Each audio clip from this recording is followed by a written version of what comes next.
very cold lake. Thank you, Mr. Speaker. MPs continued to work from right here in Parliament throughout the winter protest. In fact, I would walk across Wellington Street at least once a day with my infant son in a stroller to come to work. If the threat was as serious as this government is now making it out to be, did the Minister of Public Safety knowingly put the lives of myself, my infant son, and every single person that works here in danger? The Honourable Minister of Public Safety. Mr. Speaker, first and foremost, I'm very relieved that my colleague was able to access the Hill with the additional protection and safety that was offered by the RCMP, by the Parliamentary Protection Service, by the Sergeant-at-Arms. But there's a big difference between what some of us were able to experience on this Hill and what was going on off of this Hill, Mr. Speaker. And there can be no doubt that people who lived in Ottawa were completely had their lives upended by the illegal occupation here, that people who lived in border communities had their lives upended, and that was because individuals broke the law to a point of a national emergency. That's why we invoked the Emergencies Act. We did it to protect Canadians, Mr. Speaker. The Honourable Member for Bellechasse-les-Etchemins-Lévis. Mr. Speaker, last week there were protests in downtown Ottawa.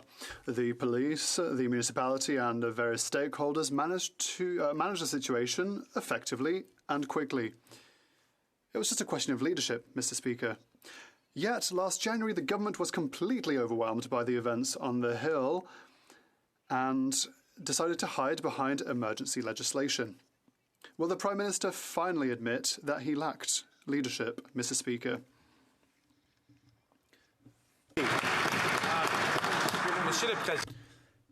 Mr. Speaker, there are huge differences between last weekend, where there was a protest, a smaller protest than last winter. Last winter there was a blockade and an occupation, illegal in nature, and we respectfully listened to what police bodies had to say, and then we made the decision with a lot of attention to invoke the Emergency Measures Act. This was a decision that was necessary, and now we will collaborate with any exercise in transparency. The Honourable Member for Bellechasse-les-Etchemins-Lévis. Well, Mr. Speaker, once again, last week's demonstration was orderly.